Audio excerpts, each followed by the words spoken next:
Inflation. Wait, that inflation is no joke, huh? Fucking inflation. Have you ever saved up for something and then the price jumped right when you were ready to buy it? Yeah, our stick friend Jay just walked into the store to grab a $20 hoodie, and now it's $28.99. Jay nearly folded like a lawn chair. Today, we're breaking down why prices won't stop rising. Inflation, in normal people language you can actually use, even if you're 13 to 19. Stick around, it's way simpler than it sounds. Meet Jay. Jay's like most teens, juggling school, chores, a part-time job that pays like $11 an hour, and saving for stuff that keeps getting more expensive. And today, Jay's got a problem. Prices keep rising, but Jay's money isn't. What's really going on? Inflation explained simply. First, let's get what's actually happening. Inflation is basically this. More people want stuff, same amount of stuff exists, prices rise.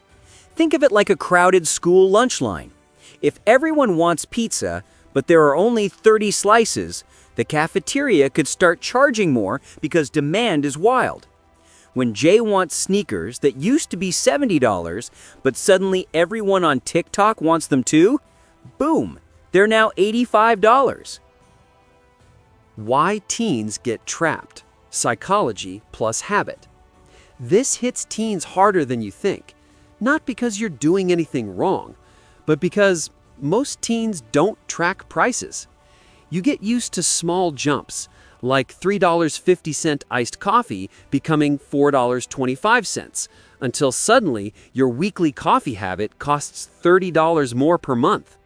We get trapped because the changes are tiny, sneaky, and honestly, we're busy. School, homework, friends, life.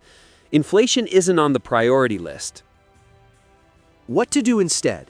Simple fix. Here's the easiest escape route, something Jay wishes someone told him earlier. Pick one thing you buy often and track the price for a month. Just one. Not budgeting your entire life, not spreadsheets, literally one item.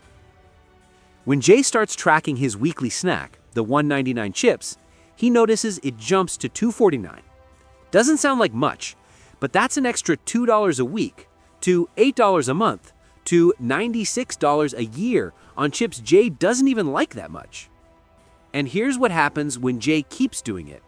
After switching just a couple of items, chips, iced coffee, and bus rides, Jay saves $32 a month without even cutting anything major.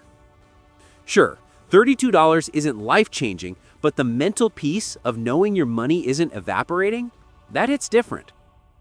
Quick recap. Here's what actually matters. Number 1, you're not imagining it.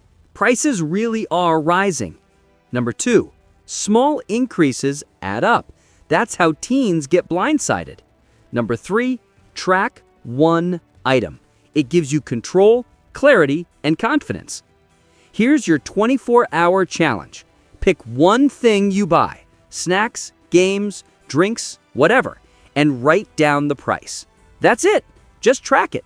You'll be shocked how much power you feel when you actually know what's going on with your money. If you want more straight-up teen-friendly money tips, you already know what to do. I'll see you in the next one.